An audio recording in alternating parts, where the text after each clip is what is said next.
Det nordiske ernæringsmærke Nøglehullet er blevet en stor succes i både Danmark, Sverige og Norge.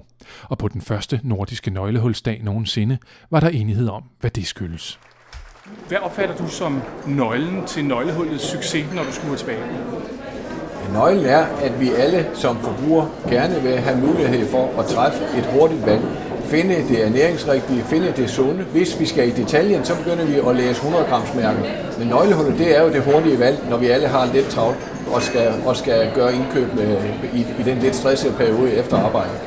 Ja, jeg tror at en af grunden til at det bliver en succes er at det er et mærke som er let forståeligt for forbrugeren. Jeg tror at det er myndighederne som står bak.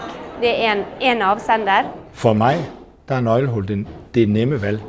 Hvis jeg står og er lidt i tidsnød og skal lave det hurtige valg, så ved jeg, hvad nøglehul står for. Så når jeg står med 2 pizzaer, jamen, så ved jeg, okay, jeg tager den med nøglehul, så har jeg gjort også det sunde valg. Den är väldigt enkel att använda, den är ganska snygg om man säger så. Och det finns inga ord det går att förstå utan att man behöver kunna något speciellt språk. Hver gang jeg ser nøglehullet, så føles jeg sådan en dejlig indre glæde. Det var nemt, det snupper vi. Så er vi sikre på, at vi har noget, der er sundt, der er næringsrigtigt. Dagen bød på en række spændende oplæg, der satte nøglehulsmærket i perspektiv for producenter, detailhandlere, forskere, madprofessionelle, beslutningstagere og forbrugere. Og så skulle der selvfølgelig smages på tingene. Hvad kan man bruge sådan en nøglehul til, synes du? Man kan bruge det som en vejledning, så det er nemmere at finde rundt i madjunglen. Jeg prøver rent faktisk at styre efter det hver eneste gang, jeg har chancen. Jeg hørte på oplægget her til formiddag, at det er meget udbredt på morgenmadsprodukter. Og det kan jeg i hvert fald genkende fra min egen hverdag, fordi det lever jeg meget efter. Hvis du skulle uddele nogle nøglehuller, hvor havner vi så?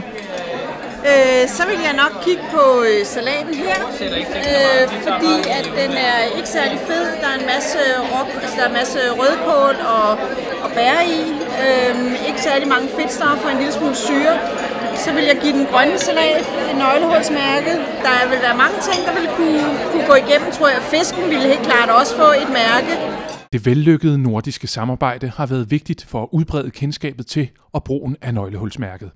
Men hvad skal der til for at gøre mærket endnu stærkere i fremtiden?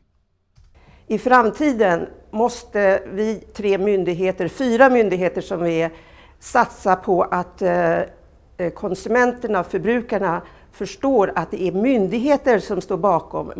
Allt för många tror att det är industrin. Sen måste vi naturligtvis ha mer kampanjer och föra ut mer kunskap om vad nyckelhålet betyder och vad det står för, att det är ett hälsosamt val.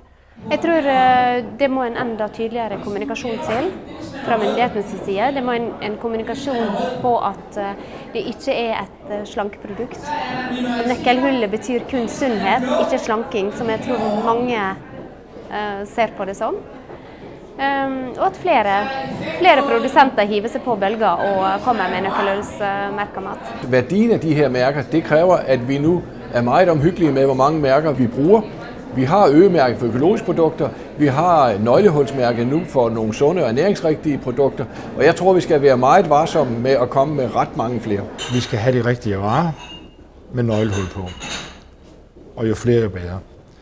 Men inden vi når dertil, så skal vi have vores medarbejdere klædt på.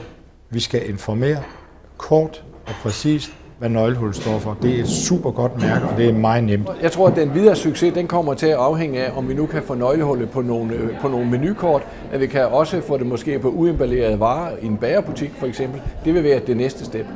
Den nordiske nøglehulsdag, når mærker virker, sluttede med at pege på en lang række indsatser, som myndighederne og andre aktører vil tage fat på, så det bliver nemt for forbrugerne at vælge sundt.